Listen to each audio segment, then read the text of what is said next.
You've effectively done a Birmingham swap this week. Danny Johnson has gone back and Will Packwood has come in. Why did you want to do that?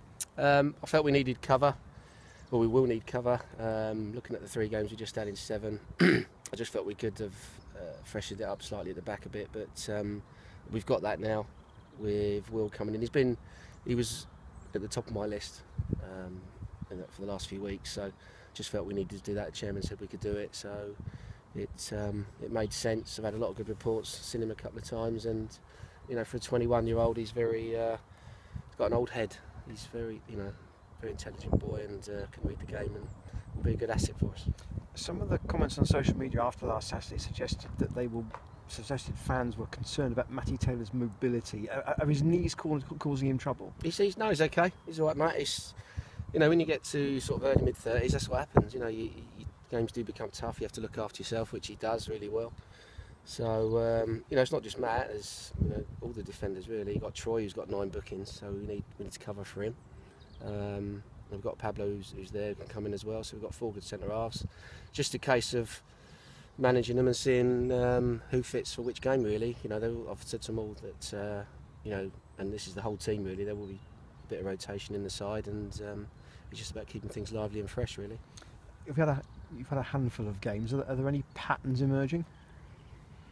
We won't stray. I don't think we'll stray an awful lot from the script. I think it's important that boys know what they're doing. With the way we play, we can adapt, we can change in a number of ways. So, I think it's a system that's, can do that quite easily within a game and from game to game.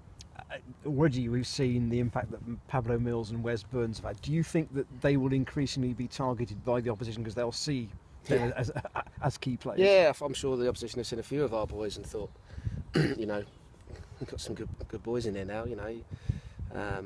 Wes will obviously be a target. I think Danny will probably start being a target. Manny and Sean up top will be a target. We've got some good players, and Pablo does his role really well. As do the 2 Matts as well. So, we look at our squad. It's certainly a team that's and a squad that is in a false position, I think. From the early part of the season, Cheltenham had a paucity of forwards. You've now got probably 5 to pick from. Is it about the blend now and working out? Yeah. What really works? Yeah, I think you could add Zach in that as well. 6 really, for a wide position. And I think it's like for like really. It's just they can fit. You probably got two for each position really across the front. So they can all do a similar job. Obviously, some have got more experience than others. So it's a case of seeing who's fit, who's raring to go and form and pitch them in. And how sharp they train. Yeah, training's a big part of it. Yeah, I've said to the boys, train well. You'll force me hand, which Manny did last week. Darrell's played and trained really well.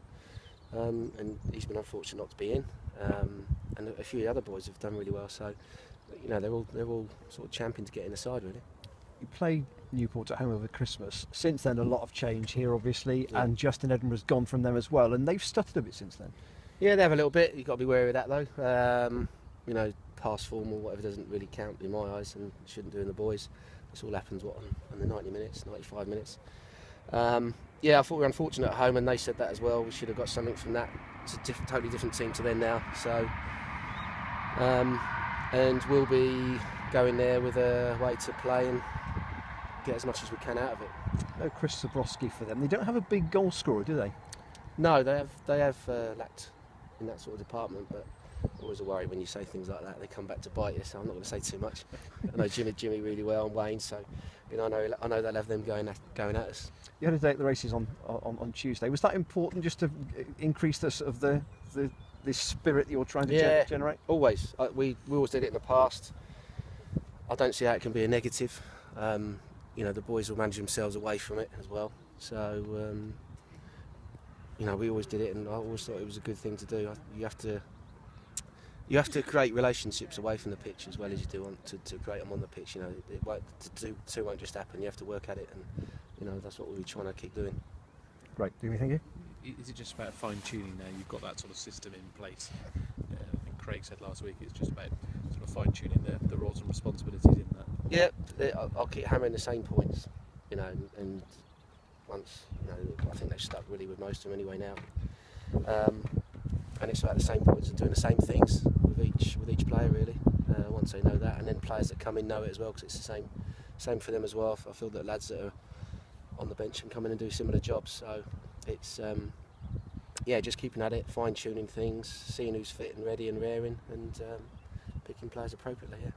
2 games in a short span of time. Does having the Friday game help a bit with that? Could do, yeah. It gives us an extra, was it 16, 18 hours, I don't know, something like that. So yeah, it probably will do. And I thought Mansfield, for a period in the second half, we got away with it a little bit. We looked a bit tired, but then we came back again at the end. So, you know, full credit to the boys of the character, and